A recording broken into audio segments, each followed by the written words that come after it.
So the session this morning is entitled Courage, Bravery and Leadership, Dialogue Then and Now. So my name is Barbara Walshe, and it's my pleasure to be here in Helsinki with all of you today. And for the last 2 days, I've been listening intently to a range of different discussions. As you probably can tell from my accent, I'm not Polish, even though I work with the European network Remembrance and Solidarity. I'm Irish. And so I've learned a lot. I've been working with ENRS for the past 14 months. So for me, it's been a great experience and a great insight into Central and Eastern Europe and a whole range of different perspectives and insight around that. So today we're going to talk about, the panel is going to talk about leadership. So there has been an enormous amount written about leadership, what it is, what it's not. It's debated, it's discussed, it's disputed. There are enormous names for different types of leadership. So there's servant leadership, transformative leadership, directive leadership. And I suppose the core element of leadership is that indeed it requires a certain amount of courage and bravery. And so there are many around the world, in the globalized world and in the very media-driven world that we have, who say that they have the only kind of leadership. So we're very fortunate this morning that we have a number of leaders from a number of different countries that are here to share their experiences in a range of different areas. Some of them living and working in contentious and difficult regions.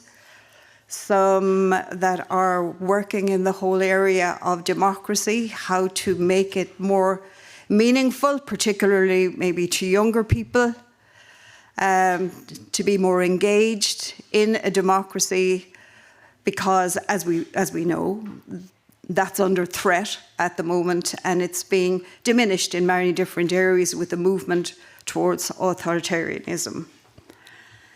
So the other word that's increasingly used is the word dialogue.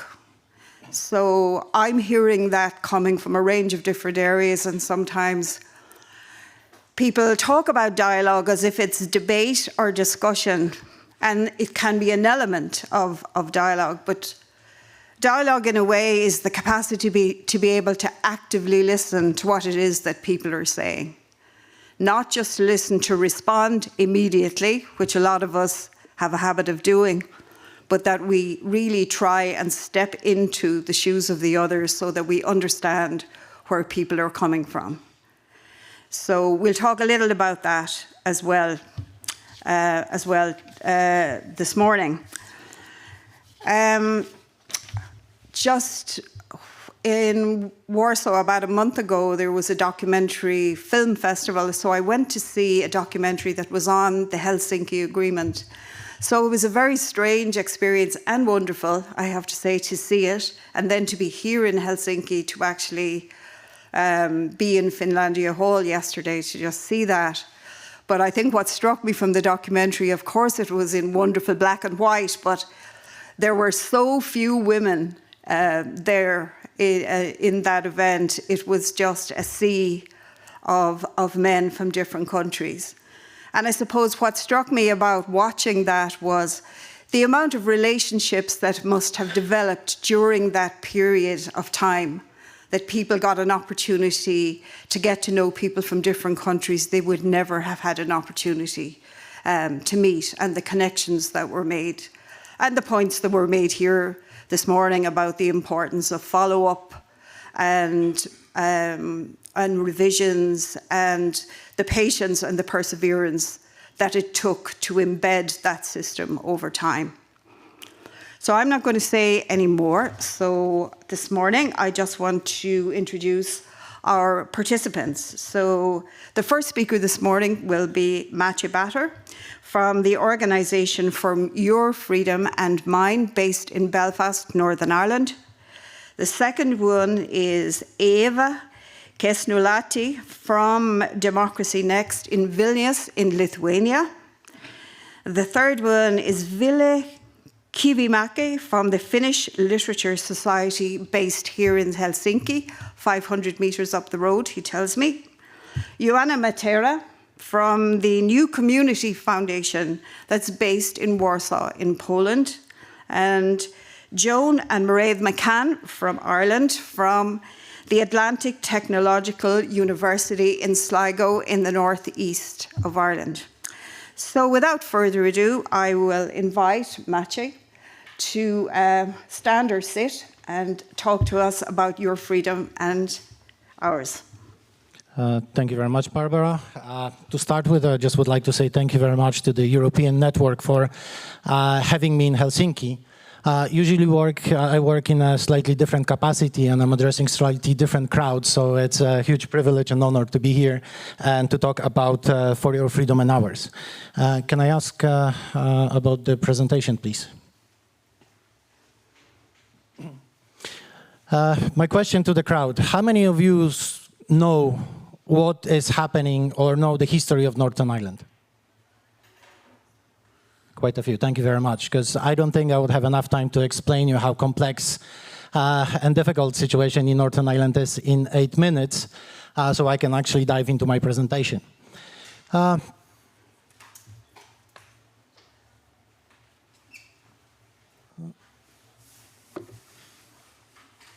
This is me. This is me in 1985 in Poland, living in communist Poland.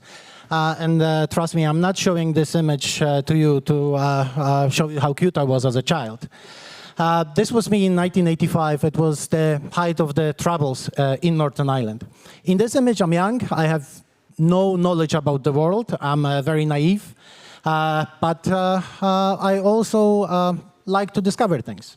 And I think this approach helped me immensely when I actually arrived to Northern Ireland in 2004.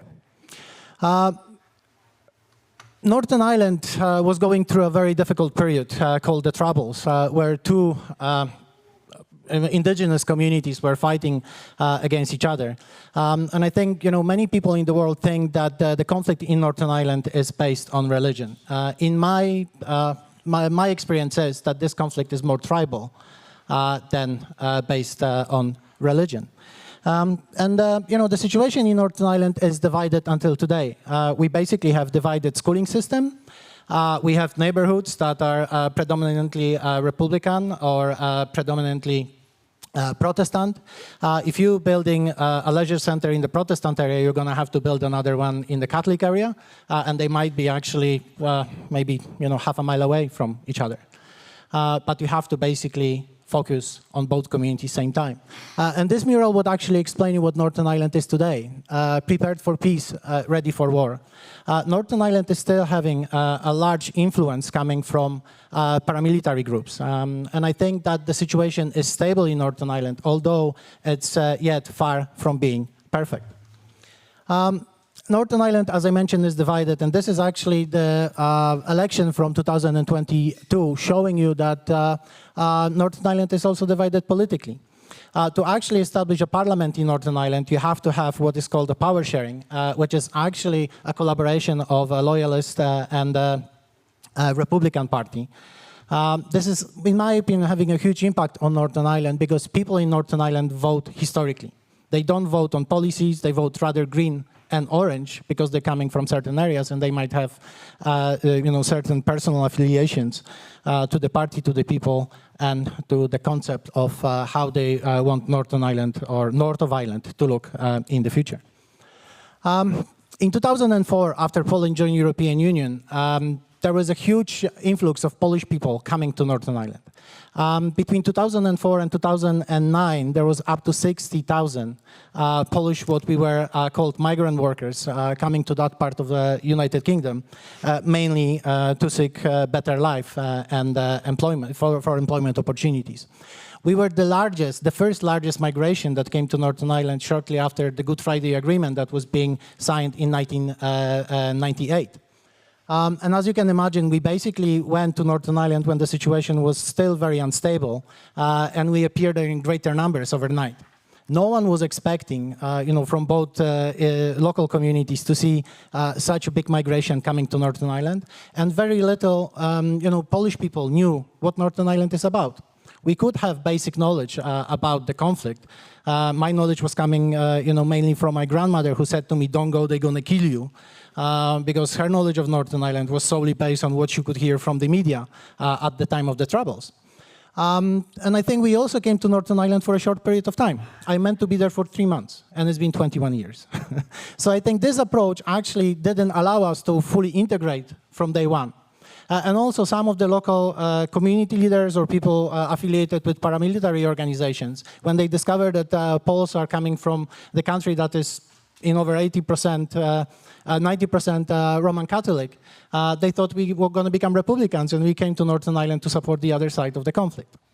On top of that, we were actually staying in Protestant areas because accommodation was widely available. It was very little accommodation available in the Catholic areas of Belfast or Northern Ireland in general. And between 2004 and 2012, a number of situations appeared in Northern Ireland. I can mention actually one of the most significant in 2009, after the football match between Poland and Northern Ireland. By the way, we lost 3-1, which was actually enough. Polish hooligans clashed with like-minded local hooligans from Northern Ireland, and they left. After 48 hours from the football match, over 300 Polish houses were being attacked in east, north of Belfast, as well as other parts of Northern Ireland. Another situation that was actually quite controversial was taking place in 2012, where a number of Polish flags were being put on bonfires on the 11th night. And basically, if you know something about Northern Ireland, you understand that what is on bonfire, it would actually explain the approach of the community to the topic. Historically, you would find tricolor flags, which are the flags of Republic of Ireland, and posters of Irish politicians on the bonfires that were being later on burned during the celebration. And when we saw the Polish flag, this was enough for us to actually take actions, because this was a very disturbing signal that now this pattern could actually spread across the country, and now we could be targeted for being Polish people. So basically, me being in charge of the Polish Association, I decided to criticize this action. And what we would say today, my statement went viral. I was basically interviewed by media from Europe, but also the US, Russia, media across the world. And I think this didn't light okay with some of the groups who were putting Polish flags on the bonfires. Shortly after, I was being asked by PSNI, which is local police service, to actually maybe leave Northern Ireland, because it would be much safer for me to stay outside of Northern Ireland. They basically continue living in the country, although I decided to stay. And it took me actually a while to start thinking how I can actually turn this around, how I can turn this upside down, how I can make the relationship based on something that is more tangible.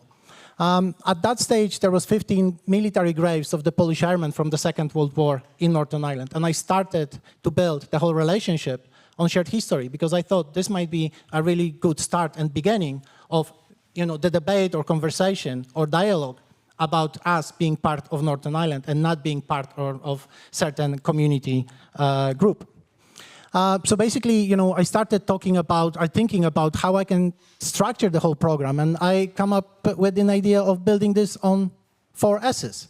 Shared history, which is actually a platform to start the debate or discussion and education. Shared space, which was, in my case, Northern Ireland, because we're going to share it. If you like it or not, we are here and we're going to stay for longer than 3 months. Shared community, because we really wanted to be part of all the communities in Northern Ireland, not to be affiliated with one side of the conflict, in shared future, because this is the goal that I wanted to achieve and make sure that Polish people would live peacefully in this part of the world. And basically, I'm not a historian. I think I can describe myself as a storyteller, or maybe as an educator. So it took me a while to actually get access to the research, to proper information. And you know yourself that if you based your project on history, you want to have facts as accurate as possible. You don't want to use history to basically, confront people. You just want to base everything on facts to make sure that people can understand what's been happening in the past and where the connection is coming from. And I think the biggest problem I had was basically to work with historians. They at the beginning didn't want to work with me. They couldn't understand the concept of the program. And also it took me a while to actually build relationship. And I have to do it on baby steps. I had to share my information because I was running my own research. And I think after a while, when they saw the scale of the program, they kind of started sending me information, sharing their data, sharing all the information they have, which was actually very helpful. And because at the beginning we didn't have any research, we decided that we will start working with local groups, like local museums or Ulster Aviation Society, which is the aviation museum in Northern Ireland, because they had resources, and we could access those resources free of charge, which was actually a massive help at the beginning. In terms of delivery, I tried to build this project on storytelling. And if you spend some time in Ireland, you know that storytelling is actually one of the fundamental parts of the local culture. If you're a good storyteller, you're into something. If you don't know how to tell the story, no one would like to listen to you. So trust me, I try to shape my skills by telling the story of the Polish pilots in local pubs. If you go to the pub, if you tell a good story, you're going to get a free pint. I think, maybe it was because I tried to train my skills, but also because I really like to get a free pint of Guinness, right? But it helped me to understand that, the way I'm trying to approach it would be actually suitable for the crowd I decided to work with. And also, I didn't want to base the story on dry facts like dates or surnames. It's more about the human story of the Polish pilots, what was happening to them, how they ended up in Northern Ireland, what they were involved in, and how they basically reacted to the aftermath of the Second World War, which unfortunately it wasn't ideal for Poland. And basically, as a part of this project, we not only ran a 6 weeks educational program in Northern Ireland, but we also tried to take groups to Poland. We were fortunate to take over 300 people from Northern Ireland to Poland, so they can not only visit historical locations in Poland, and I truly believe that case study is something that can open and broaden your perspective immensely, but they can also see how Poland developed itself from being a post-conflict country, post-communist country, to being one of the thriving economies in Europe. And I think this is also the lesson for people in Northern Ireland, that moving forward is doable. It's actually achievable, and Poland can be one of the greatest examples of this in Europe. We also, we needed to actually show people something tangible. Me talking about history is the one thing, showing the photographs is the second thing, but taking them on study visits locally is another a great example of explaining to them the relationship. So we started with Polish Wings Heritage Trail, which was an online resource, but now we basically were able to unveil a permanent exhibitions about the history of the Polish Airmen in Northern Ireland. We unveiled 5 memorials across Northern Ireland and 4 murals in different parts of Northern Ireland, which is telling the history of the Polish armed forces in the Second World War. We also decided to work with other people because, the biggest problem was that I could tell you the history of the Polish people and Polish forces in the Second World War, but how come what I'm telling you is actually true? I could tell you anything you want, and if you're not a historian, if you don't have access to certain knowledge, you would, try to believe that what I'm telling is true, but you need to have confirmation. So we started bringing historians. We started bringing people who were writing books about the Polish Second World War history, mainly English-speaking historians. So that was the confirmation, where the confirmation was coming from.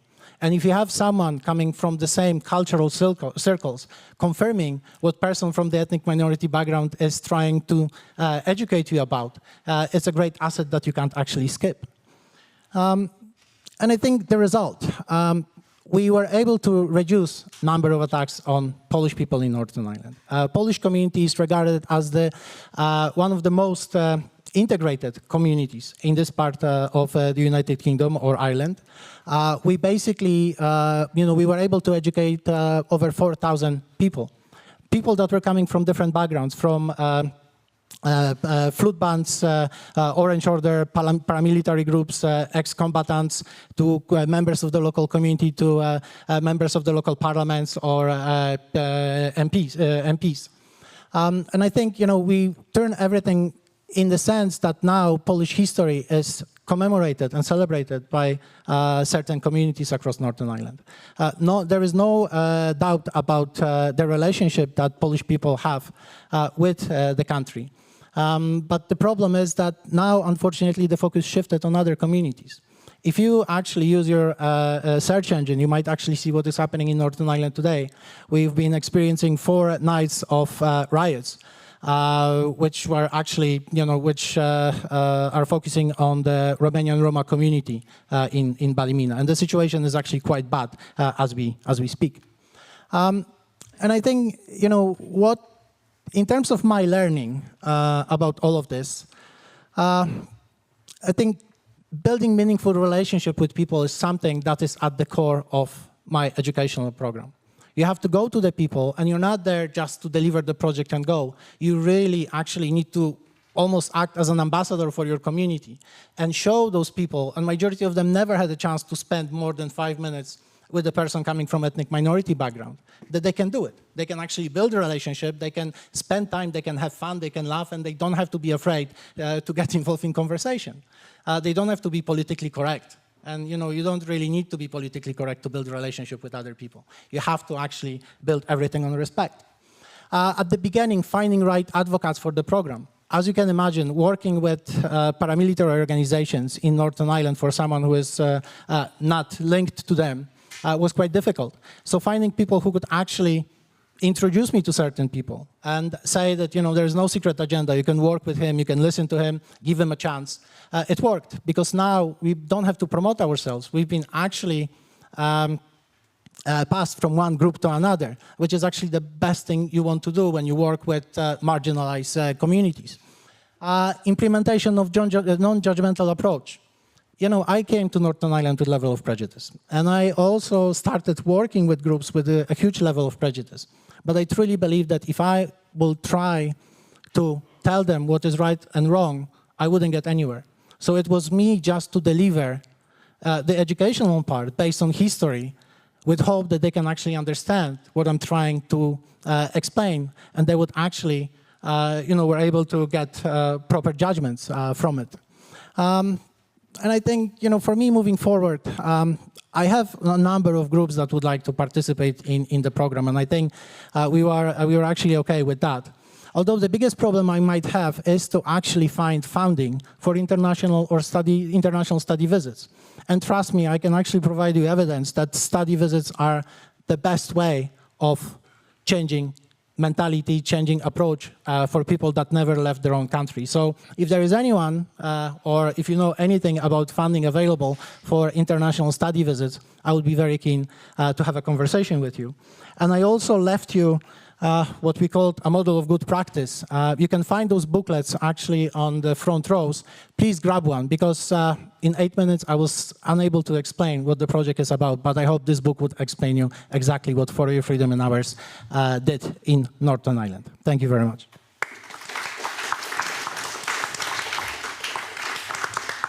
Thanks very much, Maciej, for that. And now I will just give the floor to Ieva.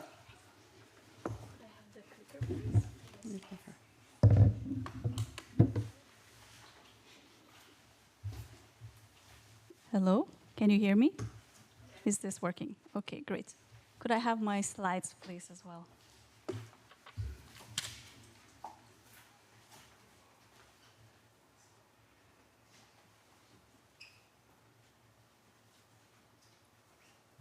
I guess they're coming. Hello everyone, my name is Ieva Česnulaitytė. I'm also very thrilled to be here, and also already engaged from the amazing presentation that you gave, and so many things are already chiming in what I am also going to say. So my interest and expertise is in democratic innovation and citizens' assemblies. So this is something that I'll be talking about today when I get my slides. Hopefully. Maybe tell us a bit more about yourself. Yeah, so I come from Lithuania. I was born just after the independence, and now I live in the Netherlands. And I feel that this experience of growing up in a country that's been democratizing has really shaped my worldview and of possibility and of democracy and engaging people being at the core of what we're doing and of the future. All right, great. So the challenges that we face today are overwhelming. They are complex, they are long-term, they are emotionally heavy, they cause fear, uncertainty, and denial amongst people. And they require us to really be able to be in that complexity with others and try to work out solutions. Authoritarian populists really know how to tap into those feelings. The tactics that they use, usually aiming to fracture society, tap into those hard feelings. And the solutions they propose disadvantage various groups while giving a sense of control and superiority to other groups. They fracture and they polarize. And so what I believe we need to do is to show that we can feel belonging through inclusion, not through exclusion, and that this winner-takes-all approach is not the only way to see the world. And we need real hope and evidence that this can be done and that we can do better, so that our imagination is not really limited to the past experiences. Over the past 6 years, I've been working on researching and designing citizens' assemblies. And so here you can see what I call a deliberative wave.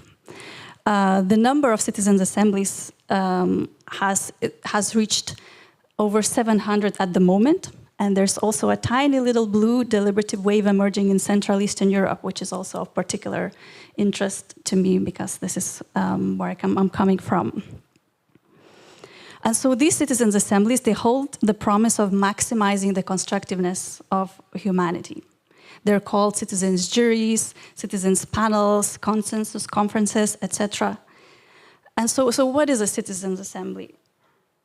It is a randomly selected group of people that is broadly representative of a community. It can be a city, it can be a region, it can be a country, it can also be a continent, like the citizens' assemblies organized by the European Commission that bring people from all across Europe. So these people, randomly selected, spend a significant amount of time learning about a specific policy issue. They hear from experts, they hear from stakeholders from all points of view, they express their opinions, and through facilitated deliberation, they reach shared consensus and develop recommendations that go back to the institution that initiated them. And then the institution followed us up on those recommendations. So what they do is they build common ground. There are two main elements in every citizens' assembly, which is random selection and deliberation. Random selection is important. It's a lottery-based way of selecting members of a citizens' assembly, aiming to capture the diversity of society. So in terms of age, gender, socioeconomic criteria, and geography, it really ensures that everybody has an equal chance of being selected to represent themselves and the broader society. And in the end, this final group usually includes people that never participated before or not even voted before. So you are really there capturing that diversity, and all of those voices usually left outside the room. And deliberation is the second element, and so it's a way for people to learn from each other, to weigh different perspectives, to provide argumentation, to find common ground, and then eventually come up with shared decisions together. Unlike debate, which is adversarial, where somebody wins, deliberation really focuses on identifying common ground and looking for solutions, something everyone can broadly agree on. And so through deliberation, we are also able to capture the collective intelligence of this diverse group of citizens. Assemblies have all kinds of benefits, including better policy solutions, increased sense of agency and efficacy amongst participants, but also the broader society when assemblies are well communicated, and increase the quality of the public debate, but also more equal distribution of power, increased trust, and a feeling of inclusive belonging, and getting to know people that you would have never met before, and realizing that perhaps your differences come from your different life experiences, but ultimately you all want what's best for everyone. You just see it in a different way, and so all you need to do is have a structured opportunity to discuss. So these assemblies are initiated by various kinds of institutions, from municipalities to ministries to universities, and now lately also museums. Over the past few years, I supported assemblies hosted by 2 museums in Germany, one in the east, one in the west, in Bonn and Dresden. And so these institutions ask citizens some of them never even visited the museum before, how should the museum evolve and remain inclusive and relevant in today's world? Citizens deliberated for 4 days, voted and produced practical recommendations for museums on their accessibility, curation of exhibitions, and the governance of the museum itself. My latest research is focusing on Central and Eastern Europe and assemblies there, because it's a region that has a weight of the illiberal past still. But to my delight, over the past 10 or so years, there have already been around 40 assemblies in most of the countries in Central Eastern Europe, including places like Hungary, Poland, even last year, Ukraine and Bosnia and Herzegovina, that have complicated histories, showing that these types of dialogues can work in various contexts. So at the moment, I'm working on the Vilnius Assembly, which is the very first citizens' assembly in Lithuania, where I'm from. And so this autumn, 50 randomly selected citizens are going to come together, tackle issues of mobility in a city where mobility challenges are still shaped by the Soviet-era city planning. And so at the same time, it will be a demonstration of a completely non-hierarchical, deliberative decision-making model that gives people the kind of agency that elections alone are not able to provide.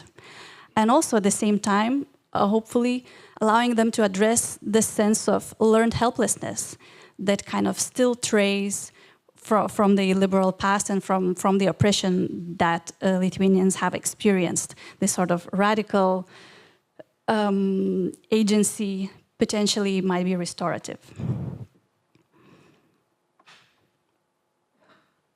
And just to wrap up, there are places in the world like Paris, Bogota, and Brussels where these citizens' assemblies have become a permanent democratic institution, where citizens on a rotating basis initiate citizens' assemblies of topics that they deem pertinent, deliberate, develop recommendations that go, let's say, to the parliament or to the city council, and they also have the power to follow up on those recommendations to see what actually has happened to them, really giving them 3 kinds of power, not even one that ad hoc assemblies provide them. And so for me, this kind of new democratic institutions based on deliberation, they're really hopeful.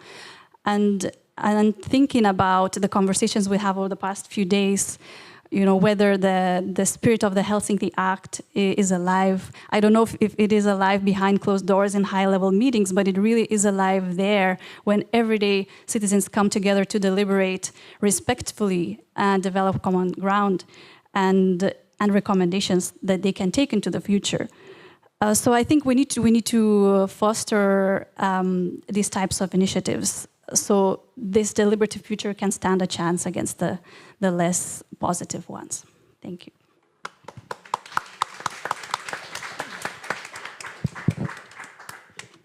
So common to both of you in 2 different jurisdictions in 2 different places, the search for common ground, but also the wisdom of ordinary people and the importance of giving people an opportunity to be able to engage in democracy, not just the vote, but everyday life, within all of that. So next we have I think we have a Finnish, somebody from, we have Ville, Kivimäki from the Finnish Literature Society in Helsinki, which he tells me is just 500 meters up the road. So the floor is yours. Thank you very much, Barbara, and thank you for all the organizers of the event for the invitation to be here. Yes, the slides are there. My name is Ville Kivimäki. I'm working at the Finnish Literature Society as the research director there. I'm a historian by training, but I will not be talking now about the Finnish Literature Society. I could also talk about that because we collect memories, reminiscences from a huge amount of people in Finland in order to document ordinary life, ordinary people's experiences, and also experiences of difficult pasts, like with the Second World War or the Stalinist terror or other Finnish Civil War and that kind of topics. But today I will be saying a couple of words about an institution I've been member of that, establishing that institution almost from the very beginning, and that's Muisti, the Center of War and Peace in Mikkeli, in Eastern Finland. If you would happen to have time to spend more time in Finland, I would strongly recommend you visit Muisti. It's a museum and an exhibition center to present the history of the Second World War from new perspectives and include those new research initiatives also to museum presentations. And as we have already heard, history is really essential for people's understanding of the present. And that's one of the main tasks of Muisti as well, that we want to discuss the history of the Second World War in a way that is relevant for people's lives today and how they see themselves today and how they think about the pasts of their own family histories and also of Finland or their local communities and so on. We have very strong narratives about the Second World War. There has been an attempt to create a European narrative of the Second World War. But I think it's also important to show that the local cases and national cases are quite different, and that there's this kind of very big streamlined narratives about the war. They don't necessarily happen to match all the experiences and local histories and national histories of the Second World War. So our attempt is to construct a place for dialogue in that respect. I'll just show a couple of pictures here on the background. Muisti is located here in this old school building in Mikkeli. The building served as the headquarters of the Finnish army during the Second World War, and that's the reason why it's situated there. And as an old school, it's quite well suited to continue to be a place of learning also at the present.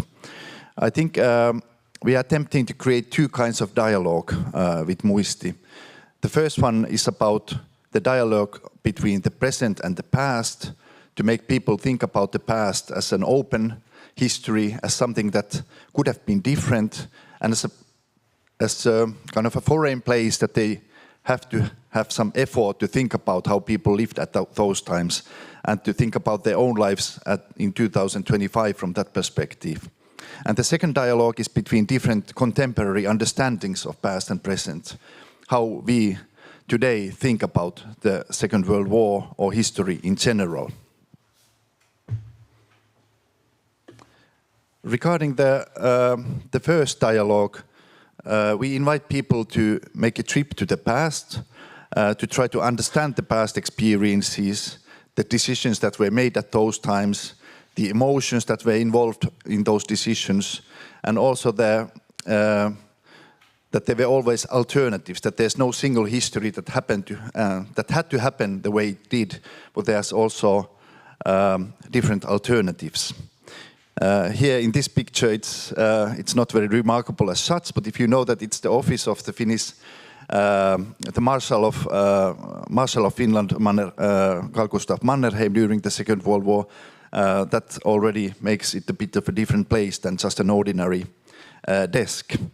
So we invite people to think about those wartime conditions, and especially aiming to reach children and youth to understand that the conditions of the Second World War from kind of emotional, experience-based perspectives. But more than actually Marshal Mannerheim or people of power, we are especially trying to make the history of ordinary people alive to the visitors of Muisti, and to allow people to get closer to the experiences of ordinary people during the Second World War. Here, for instance, the image shows the a wagon full of property by a family who escaped the war, who had to leave their home during the war. And this is a way of creating dialogue between the present and the past, to try to show that things that happen, that people have read on their school books, that they are actually real history that affected people, human experiences in very complex and often difficult ways. The second dialogue we are trying to create happens between people who visit the museum and who interpret its exhibitions from their own perspectives. People come to Muisti from very different backgrounds. They come also from various countries. And it's actually one of the challenges, but also the interesting parts of the work, that those exhibitions that we have established, how does, for example, a person from Poland see that exhibition, or a person from Lithuania?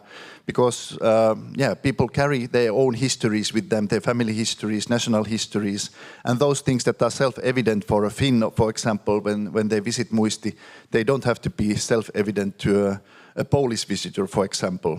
And I think that's something that we also have to develop more in the future, to see how those things that we take for granted about our history, that they are not as self-evident for other visitors. And this kind of dialogue would be actually an important part of the Muisti in the future. We interpret the objects and exhibits very differently from different backgrounds. And for this dialogue to work, there needs to be occasions to discuss the history and the present. And that we also aim to create at Muisti as well. Lectures, talks, seminars, debates, discussions to learn more about how other people have experienced the war and how other people today think about those experiences and why do they do so. And that's, I think, when we think about the history of the Second World War in Europe now, I think it's really quite crucial that there should be dialogue between different experiences of the war, and not to expect that there's one European story about the Second World War that everyone can really accommodate to. That we have to also recognize the differences in those experiences. So just to conclude, I want to stress the importance of museums as places where people spend from 1 to even 5 hours of their time thinking about the past. In a world today where everything is calculated in 15-minute intervals, I think that's really the special power of the museums. If you can make a person to spend there 1 hour, or even 2, 3, 4, or even 5 hours, walking around, thinking about the past, taking the time to see different perspectives to the history that they may have thought that they already knew. And that kind of taking the time to think about the history, that's one fundamental aspect of creating dialogue then also in the present. Pictured here is one similarly important institution from Gdansk, the Museum of the Second World War in Gdansk, which I visited actually 1 year ago, and which is an excellent example of this attempt as well.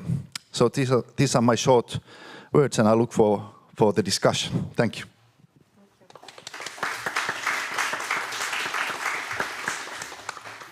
Thank you very much. And our next participant is Joanna Matera from the New Community Foundation based in Warsaw.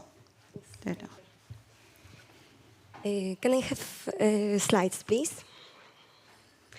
And so, hello everyone, I'm Joanna, I'm a social psychologist by training, and at the New Community Foundation I'm project coordinator, social researcher, but also I facilitate dialogues and trainings we conduct.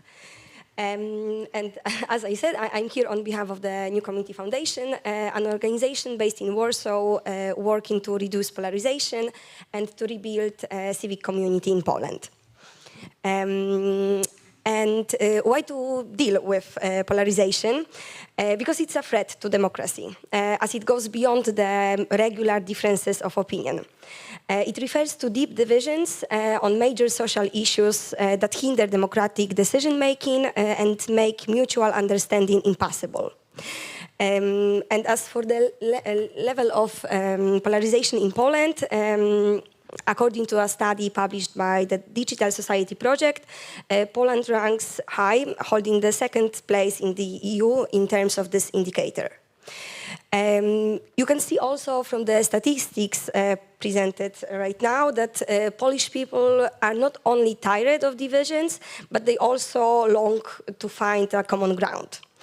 And to quick reminder from my turbo presentation yesterday, we have two types of polarization: ideological one, which refers to the differences in political views, like the extreme ones, and while it doesn't have to, it can lead to the situation where people begin to hate each other because of the ideological differences. And this state is known as affective polarization, a sense of hostility and distrust towards those with different views. And this problem we try to address in our work. And as I said, we focus on the affective kind because attitudes can change, especially through meaningful contact. And today I would like to tell you more about our flagship project, the Polish Dialogues program, within which we are organizing a series of 100 community dialogues. It's an ongoing project, and so far we have organized 76 dialogues. And usually they are arranged in thematic series. So in the past we had a series focused on European Union, gender relations, or ecology. Participants register through our platform to join discussions on specific topics scheduled for set dates. The groups are composed to reflect a diversity of views, ages, genders, and backgrounds. And this aspect of our work is the most crucial one, and I must say that it's also the most challenging part of our work. But on each occasion, we try to invite those different perspectives to the conversation. And some details about the dialogue. So each dialogue lasts around 3 hours and is guided by 2 professional facilitators and follows a structured protocol based on the latest social psychology research. We organize them online and on site. They both have disadvantages and advantages. We document them and then publish the common ground identified in each conversation. And how do we create those insights? After each dialogue, our social researcher reviews the transcript and analyzes it to try to find common ground around the discussed topic. And what is important also is that we work with regular citizens, the so-called silent majority. So we don't aim to reach politicians or journalists. We believe that real change can start with each and every one of us. And in terms of the result of our work, each dialogue is followed by evaluation. We measure how the cognitive, affective, and behavioral aspect of attitude change, like the attitude towards people with different political views.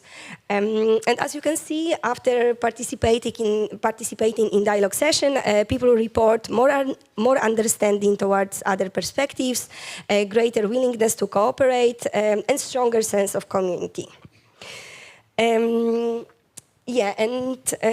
This I will skip, I think, about challenges. I don't know how much time you have. I could go on and on about this. And sometimes when I describe what we do in the New Community Foundation, people say, oh, you chose difficult task. It's hard to disagree. But so now to name just a few challenges we face in working towards fighting polarization. There are many important and divisive topics. So the question is, how do you identify them and choose the right ones? And by that, I mean that we all have some bias. So we need to choose topics which are relevant and interesting to people from different backgrounds and not only to liberals from big cities, yes? So to share a recent success, we organized a dialogue after the presidential election we had 2 weeks ago, and it was a jackpot because like in one day we had 70 people who registered and wanted to talk about how do they feel, what do they think about the new president and the new reality we woke up with. So it's also a challenge to recruit the diverse group. Even if we find and confirm the diverse 12 participants, we can't be sure who will actually come or who will click on the Zoom link sent by us. And then since community dialogues are quite intimate conversations, there are around 12 people participating, then when for example, then when 3 conservatives will drop out, then the diversity ratio decreases significantly. So this is something like hard to predict. Also, the other challenge is that it's not always so clear to people what we are trying to achieve by organizing dialogues. And essentially, our goal is to meet people who wouldn't normally meet. And to give them opportunity to talk to each other, and not with the goal of convincing someone to your views, but to really listen and try to understand why another person has different views than yourself. Also our goal is like to leave the etiquettes or the labels of leftist, right-winger, the voter of this party or other party, and instead to focus to hear like personal stories, as my colleague said here also, and by that we can understand more why people have their views. So for some people, it's difficult to grab the idea or like the sense of just talking. Like what is the point of that? But I must also say that for the others, it's like the most valuable thing which we do in our work, because we lived in a capitalist society and like everything needs to be effective, and we are very much focused on delivering the outputs or KPIs and stuff like that. So like the idea of just meeting with people who are different than us and spend 3 hours of your free time to get to know the other person, but also the world better. Like not for everyone is maybe so clear, like the benefits of it. We also face the challenge of scaling up. So like the math is simple. If we organize dialogues for 12 people, then we would need to organize many dialogues to reach the critical mass. But so we are trying constantly to think like how to overcome it. For example, by experimenting with different types of formats, like dialogues with the audience or broadcasting our dialogues online. So people, they don't participate per se, but they can watch and see how good conversation can look like. As for the next steps, of course, we are working to develop and grow, and within our team, we are discussing which formats of conversations might be most effective resource-wise, and also which ones could reach the broadest audience, as I said before. We're also constantly thinking about which groups we'd like to reach. So when we organize public dialogues, it's often the case that those who sign up are already a bit more open than the average citizen of Poland. And it's a different story when we enter a school or some workplace, because then in those environments, people didn't voluntarily sign up for the dialogue. And we observe that in such groups that the impact of the dialogue is even like bigger than in the public dialogues we organize. And regarding our plans for the future, we're also thinking about different places where we could bring dialogue. So, for example, parishes, libraries, maybe sports clubs. We have many ideas. I hope we will manage to test some of them. So those are the questions we try to answer right now. To conclude, dialogue can have preventive role. It protects us from loneliness, radicalization. It can be a tool to impact local leaders, and it can help people to be seen and recognized as valuable and unique individuals. Thank you.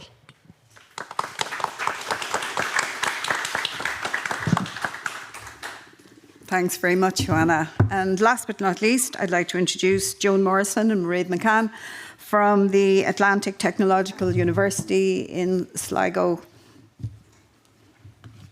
Hello, good morning everyone, and thank you, Barbara.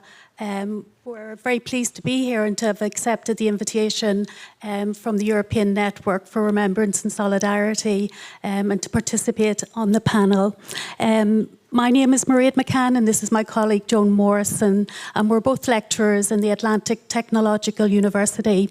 We're based in the northwest of Ireland on the Sligo campus, so I have to say we're very used to the wet weather that we're experiencing yesterday and today in Helsinki, so we feel very much at home. The challenge for the panel here is to consider how do we as institutions engage young people in constructive dialogue. How do we ensure that we're building those skills that we've heard about already, the shared listening, the engagement, and achieving a common ground on which to build shared futures. So we'd like to share with you today a case study of a tool that we use in our teaching, a simulation of a European Council of Ministers meeting. And we've heard a lot about meetings, not least from Professor Morgan yesterday as well. I'm just going to hand over to Joan that's going to set up the background for the simulation. So, hello everybody. Yes, I'm delighted to be here. So the students that take this module, it's called European Business Environment, they tend to have very little knowledge of the European project. So the first series of lectures aims to stimulate their interest by grounding the preparation for the simulation in the developments in the post-war era in Europe. The challenge is to get across to them the fact of the blank page in 1945, the enmity between peoples and states, and get the possibilities of moving from a world of sovereign states to some different kind of, if you like, post-sovereign canvas.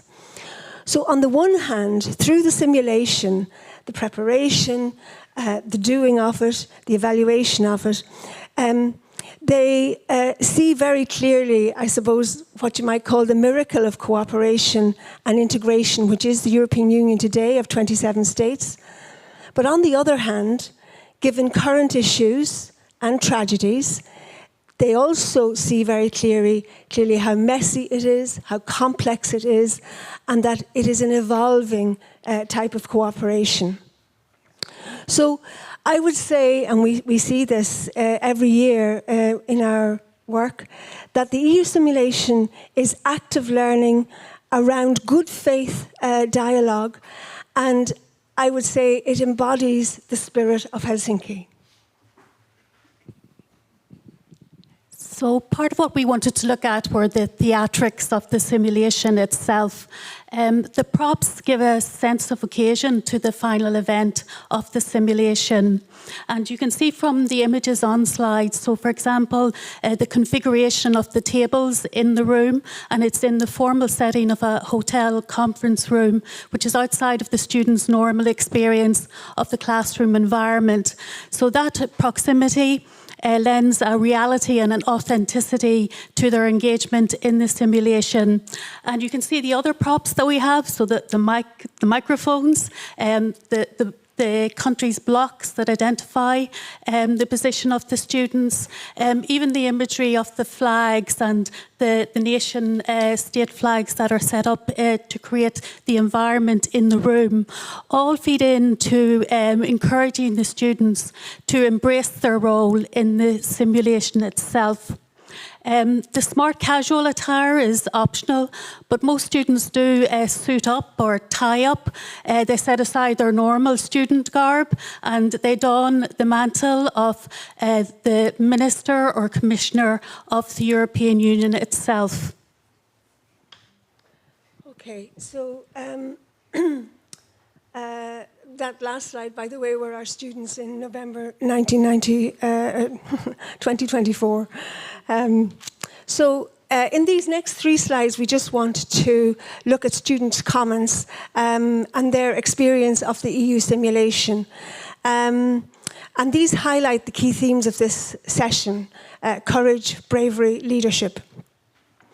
Students talk right afterwards a lot about moving out of their comfort zones, about speaking up, and about confronting challenges.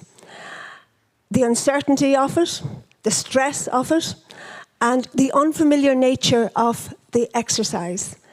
I've never had students that ever experienced anything like what we do here. This is usually the first time for this experience.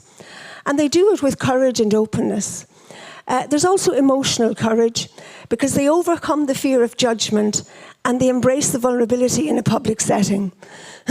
And needless to say, that doesn't happen, excuse me, in the classic lecture situation. I think I need a drink.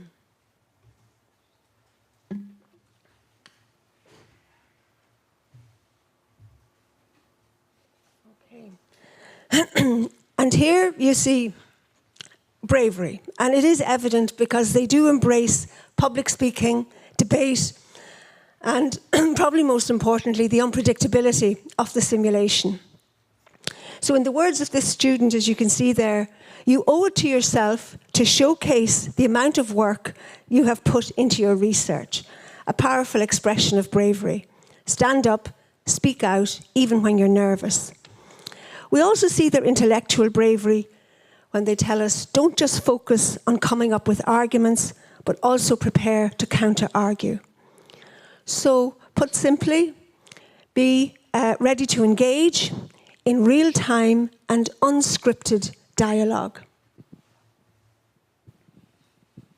And the third theme of the panel is leadership. So again, from the students' perspective, we feel their participation in the simulation builds leadership skills, and they recognise that themselves. And we've heard about different forms of leadership from the other panel speakers already, who are living leadership in that way as well. In particular, the students recognise that they have the responsibility. They recognise there, if you see the quote, that they enjoyed that aspect of responsibility, that it was left to us to run the show.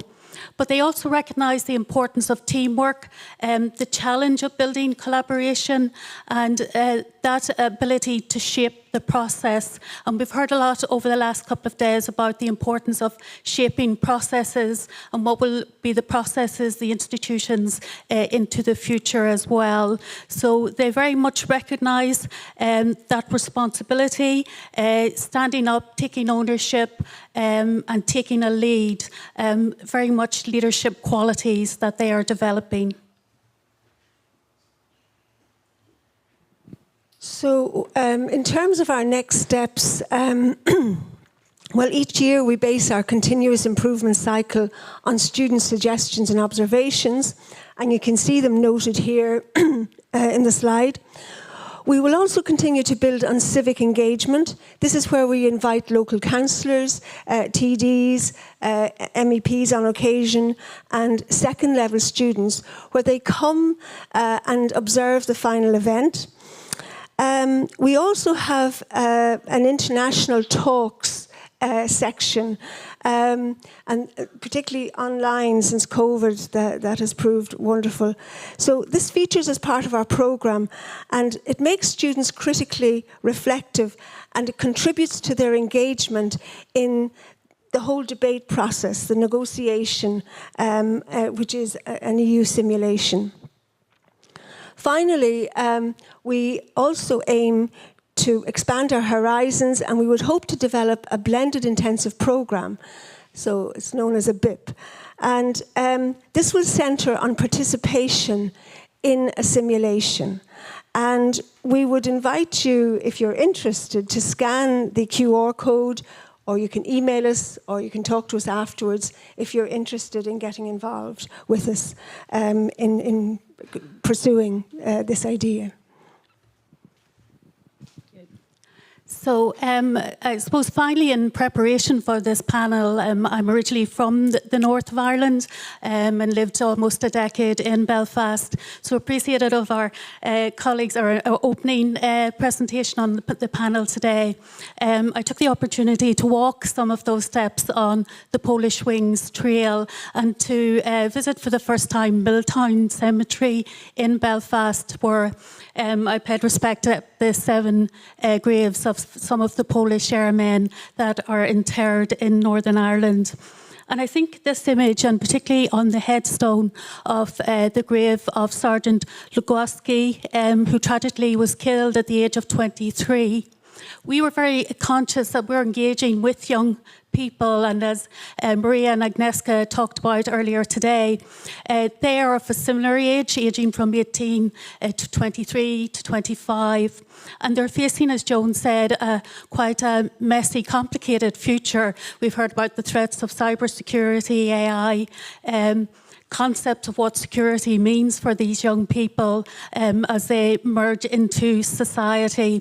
So we wanted to channel very much those lessons from the past into our interactions with those young people in the classroom to hopefully embed some of those skills of active listening, building empathy, finding common ground and a way forward as they navigate their own futures. Thank you.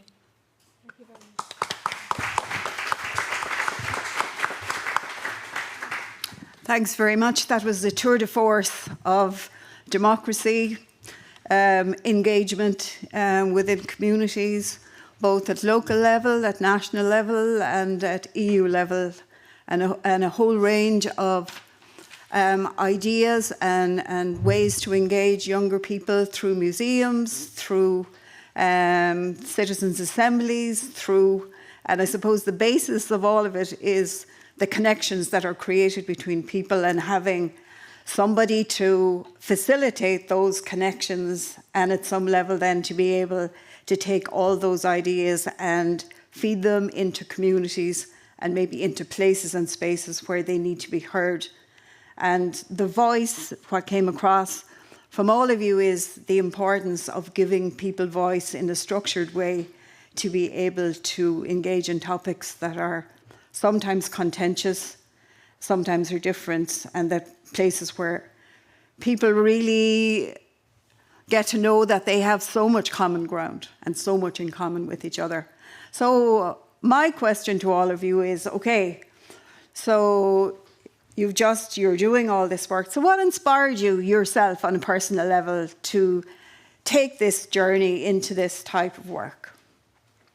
So we talked about courage and leadership, and your leadership is evident in all the work that you do. So what inspired you? Why aren't you working for a financial institution or a bank or something else? Why are you doing this work? Anybody like to answer that first? Joanna. Yes. Yeah, great question. For me personally, I'm really opposing to inequalities. This is something I felt through my life. I also come from underprivileged household, and I observed how easy it is to put labels on people, like to not understand why a farmer coming from small village has different political opinions than yourself, and I think dialogues or the work we are doing in the New Community Foundation really can bridge those differences we have. Like if we meet face to face and hear a little bit more than just like, what is your occupation, what do you, or like what party did you vote for, but you hear about like, what is important in your life for you, what are your wishes, dreams, like what is your family, tell me more about it. And then when this exchange happens, then I think something shifts in people. So that was something what got me to the NGO world and also to the work in the New Community Foundation. Thanks, Joanna. Anyone else? So I think it's a very difficult question to answer, to be honest. I think, possibly if I could change the focus of my path I could make more money, but I think I would ended up doing something that is very boring. I think for me... So you're not bored? I'm not bored, no. I'm very busy and I like this way because I have no time for doing silly things in life, which is great. But I think, for me, there are two things. First of all, I really, and I think it might sound a bit naive, but I really like to see the shift in people. That basically when you go and you, have certain approach at the beginning and then you see how people opening up, how people are changing their perspectives, their ideas, how they actually change themselves and educate themselves about how to be more open, how to understand others, especially in the context of Northern Ireland. It is very important because in Northern Ireland people put labels on themselves. You are either green or orange. People would in the past ask me when they discover I'm Polish, so they ask me, are you a Polish Catholic or a Polish Protestant? They can't understand that you might have something beyond that. And I think my role is to actually give them slightly different perspective and and hope for the best, hope that they can actually change their approach and they can be more open, they can actually start enjoying diversity. They can finally understand that Northern Ireland is not as bad place as it is, because you have other people who came there, decided to make it their home. And I think the other thing is, I really like doing things in life. I really like to be involved and have a concept that I can actually bring to life and see the final produce. So I think that's what it's about, just to basically be engaged and constantly do something. Thanks, Maciej. Anyone else there? Yeah. Go ahead, Robert. Well, thank you. Nobody has to, just if you want. Yeah, but it's a great question, and I would answer it from for my part that I was born in 1976, so my grandparents were the age of that they experienced the Second World War, and already at the childhood home I came to realize that their war experiences, they were violent, they were difficult, they caused them a lot of trouble, and at the same time, history of the Second World War easily turns into quite nationalistic discourses of only heroism. So I think one important thing for myself personally has been that especially now when war is again present in Europe in such a strong way, that we have to understand that how it really affects people, how it leaves traces that go on for decades after the war, and that there has to be a place where people are made to think about those human aspects of experiencing the war. So I guess that would be kind of personally the reason for doing this work. Thanks, Ville. I also wanted to share, I like this question. For me, it's more about the feeling of responsibility that I hold, because I was born after the independence, very shortly after, and I kind of feel like, my grandparents were deported to Siberia, my parents had to struggle a lot through oppression, and I feel like the kind of democracy we're building today in Lithuania, it has to be fit for purpose and it has to justify all the sacrifices and the fighting that was done to achieve it. And I believe that then, we need to evolve the democracy. We see it's not necessarily working very well everywhere. And so I'm very passionate about bringing that change. And at the same time, it's actually a great way to live because you are living in a hopeful, future-oriented kind of a world where you see the possibility and you work to implement it. And I recommend living in that sort of mindset.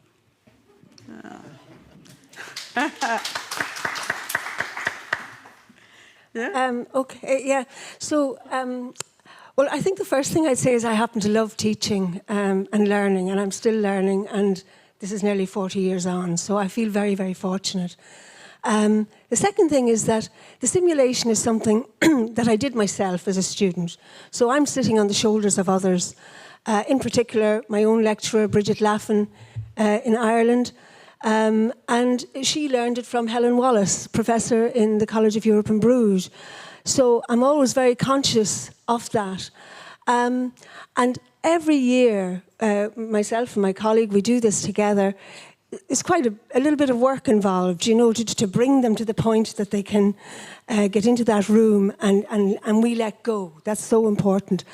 But what we get back. So it's like Ieva beside me said, living in this hopeful world, it's better than any drug. It's just wonderful. Every year we really go out smiling, you know, from the reaction from the students. Thank you. I suppose I'd like to say I started off working my career in a bank, in a financial institution, but I'm very glad I made the career switch to education. And as we have heard, and I think it was Professor Thea said it yesterday and Maria earlier this morning, and what my colleagues on the panel have said, it's the energy and the hope and the optimism you do get working with young people is very inspiring, but it also gives us that responsibility to learn, to reflect, and to be custodians, I suppose, of the experience and the memory. I suppose I'm conscious I was born the year the Troubles started in Northern Ireland, so I grew up in that context, but we saw the benefits that came from the process of dialogue, the long, arduous time that was spent by committed people to find a better way forward for people. So we've heard a little bit about is the Helsinki Final Act, is it dead? Does it need to be revived? But I think it's very much that promise of the future does still lie with détente, diplomacy, with finding that common ground between people. Oh, thank you all. Is there any questions? We have a few minutes. Yep. Yes, my question is perhaps. Sorry. Yes. Sorry. Yes, two questions. One is that both the Irish example and Maciej, you spoke about non-judgmental and good faith. Would you like to say a little bit more about this? How does it actually translate? What does it actually mean in your work? And the other question is for Ville, and I hope I will visit Muisti before too long. How do you make, on the one hand, the connection between the Independence War, the Civil War, and the Second World War, and how does peace come in? Because I think that part of the stories you are telling is that there is also a peace which may be worse than the war we have experienced.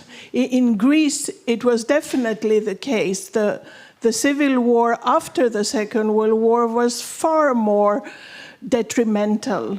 Thank you. All presentations were fantastic. So,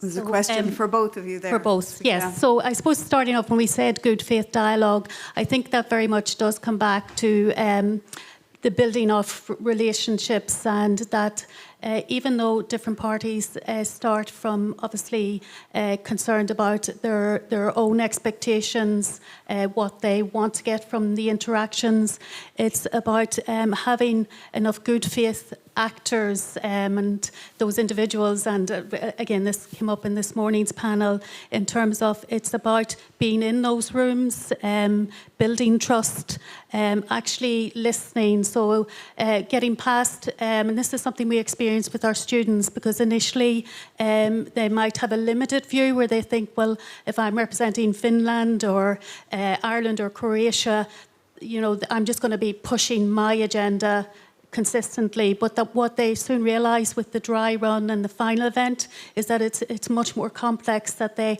have to move quite often beyond just defending their own position to actually engaging with listening to the detail, the minutiae of what other people have to say, and reflecting on that and then responding to it. So the energy, the time and the focus on other people are very much what brings success. And they realise very quickly that challenge, that building consensus, they hear that phrase, but they start to realise that in practice that is extremely difficult to do and very challenging. So that's what we mean by the good faith, is where they start to recognise it is about trust building, making those connections, building on those connections to be able to deliver an outcome, a mutual outcome, if they can, and often they can't. And they have to consider then what does that mean for them as well. I can only echo that. And I think for me, when I started working with paramilitary groups or ex-combatants, you're approaching actually an environment in which people were involved in the conflict. And very often, the reasons why they were involved would not be in line with my understanding of the situation or my understanding, my values and how I see the world. And this is not about me trying to tell them what they think, what they, how they should see the situation. It's about me accepting the reasons why they decided to do it. It is still very difficult for me to understand why, because I don't have the same level of experiences. I didn't come to Northern Ireland with luggage of experiences coming from the troubles. So I think for me, it's to make sure that I can actually give them a voice. I can have a dialogue. I can actually listen. I can try to understand what they have to say and why they decided to do what they decided to do it. Also, I think, very often, I've been participating in the sessions where you have a facilitator who came with a certain idea in mind and trying to oppose this idea on people. And I think if you work with marginalized communities, very often these people never had a chance to speak up because there was someone telling, talking on their behalves and telling what they didn't really want that, they were not affiliated with the idea. So I think trying to stay in the middle and trying to give people a chance to be themselves and open up and discuss things that they want to discuss is very important. And I think everyone who is actually doing peace building and reconciliation should actually, first of all, set a very strong moral background for themselves in order to work with people. And I also learned through my work that, peace and reconciliation is not about how much you're going to gain from it. It's about how much you're willing to give away and create space for other people to make the step forward. And I think that's why the non-judgmental approach is very important. Thanks, Maciej. Great. Ville, would you like to answer that question? Yeah, thanks a lot. And I have to say there's not so much about the Finnish Civil War of 1918 in that museum or exhibition.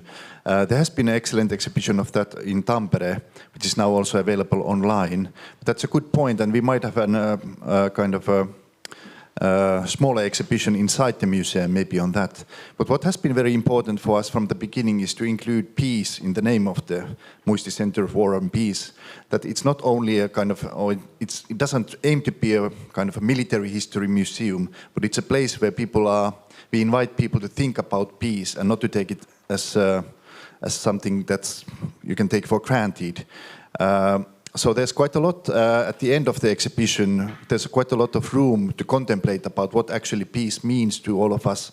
And also to show that even though for Finland, peace really came in 1945, but if you think of Lithuania, Poland, Greece, actually most parts of Europe, in Eastern and Central Europe and Southern Europe, 1945 did not mean the end of violence, but there was a new wave of different kinds of violences. So we invite Finnish people also to think about the exceptionality of the Finnish case and to think about that it didn't happen. It was not self-evident that would be the case also in Finland. And I think we need more place to think about peace and to be somehow actively thinking about it and not to take it as a self-evident kind of normal state of affairs, but as something that really requires work also. To be maintained.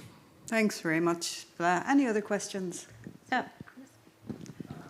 Tell us who you are. And Hi, I'm Robert. Great to see you again.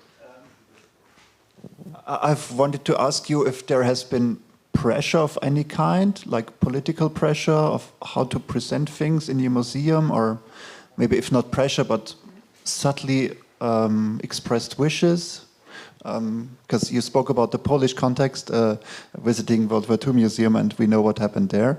So I'm just interested in if this is a thing at all in Finland with which you have to deal. And a question to Joanna, how biased is the selection of people that come to your meetings?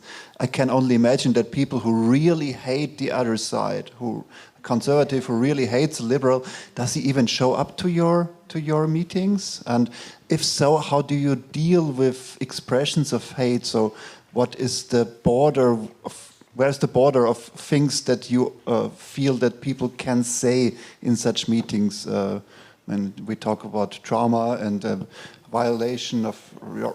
So that's my question. Okay. Joanna?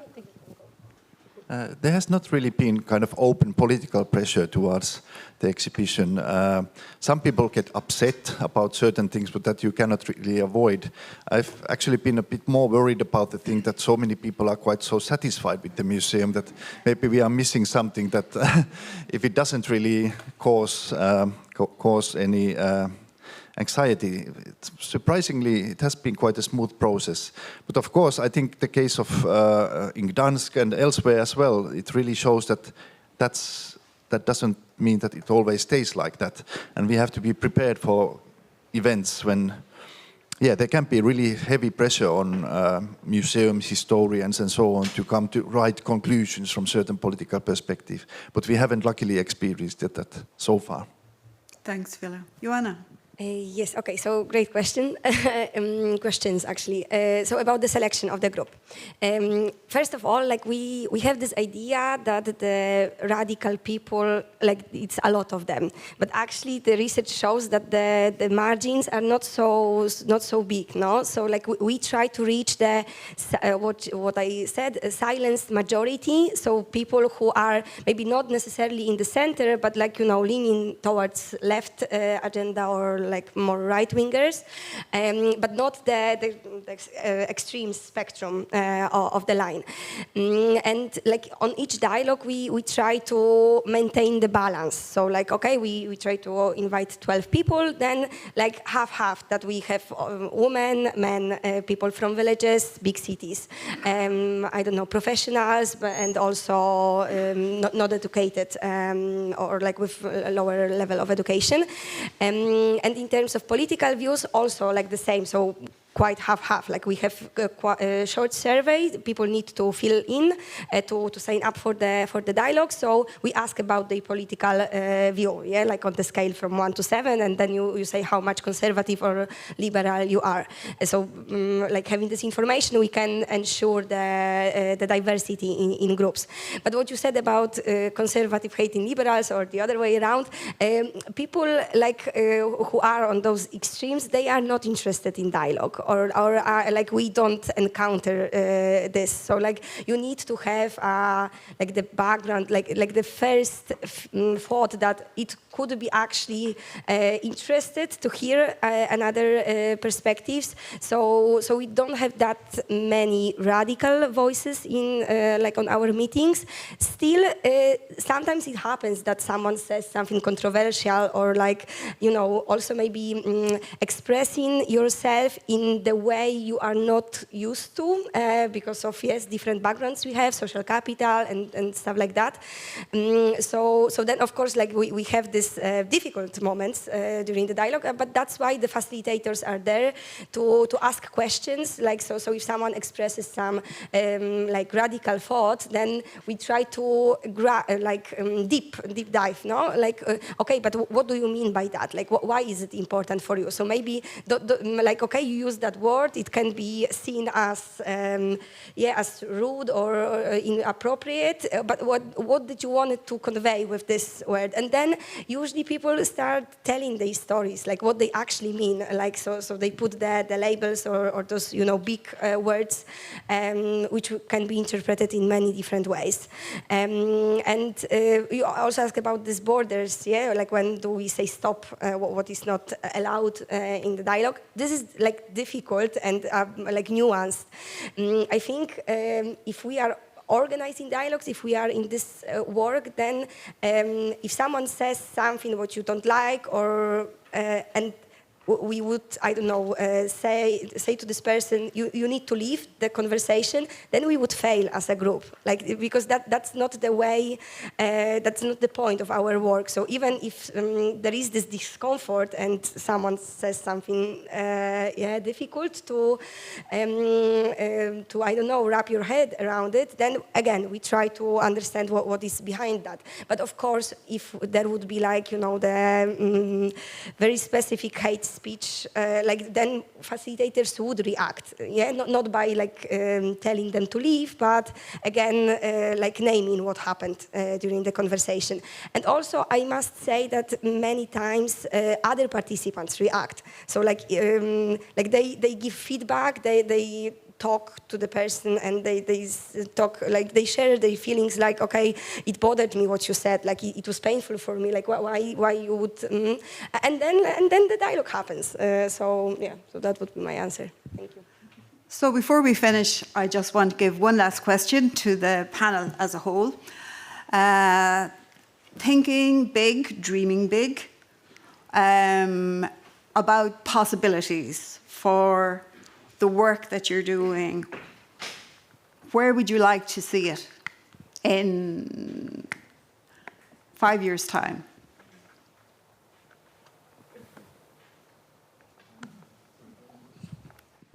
I suppose for us it's built into reaching out through the blended intensive programme, but also further into our community.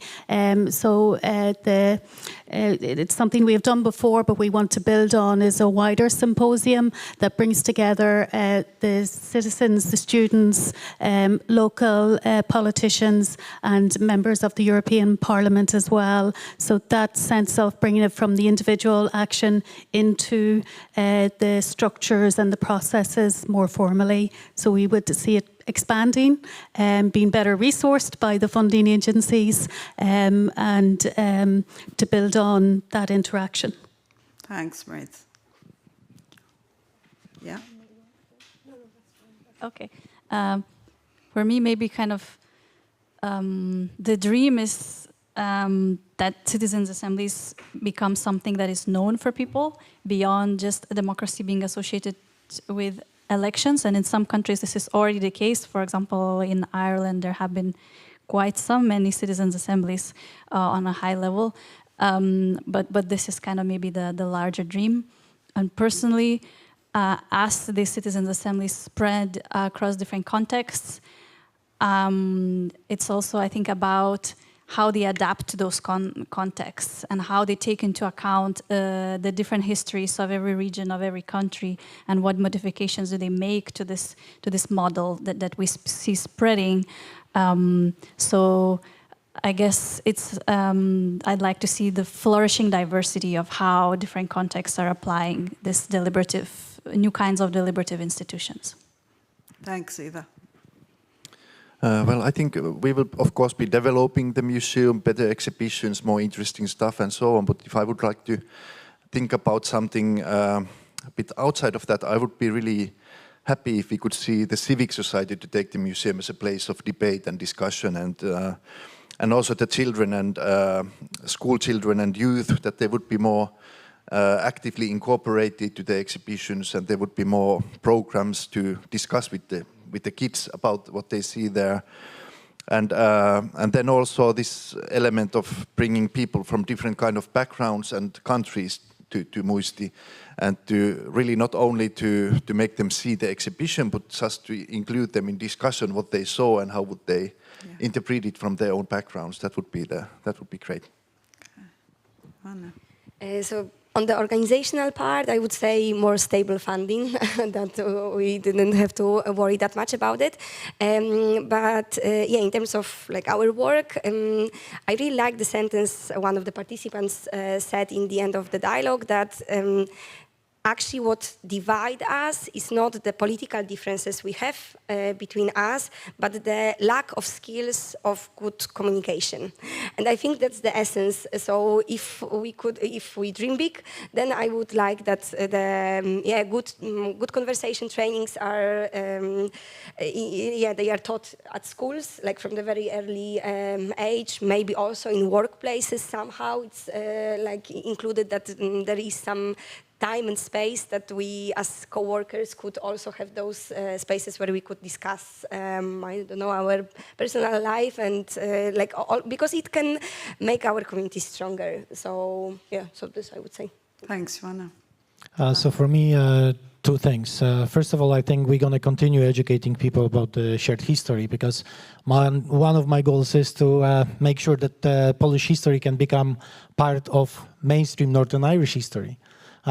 Northern Ireland is, highly focusing on the World War I, but the history of the Second World War and other parts of history were, neglected by majority. So I think bringing the Polish history as a part of the mainstream would actually help to dilute that.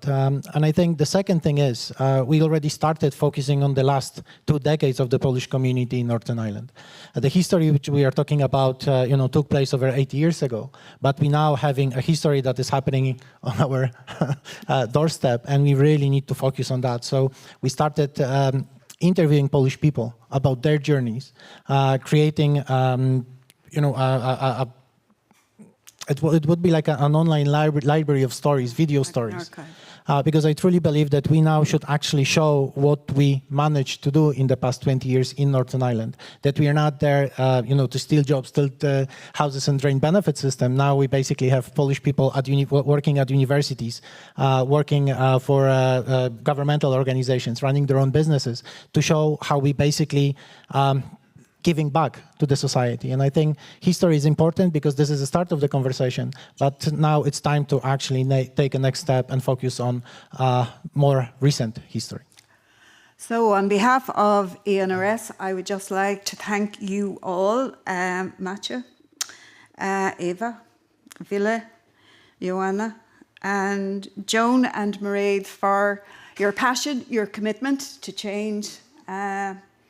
And if anybody would like to talk further to any of the panelists, I'm sure they'd be very willing to do that. Just thank you all, and thank you for listening.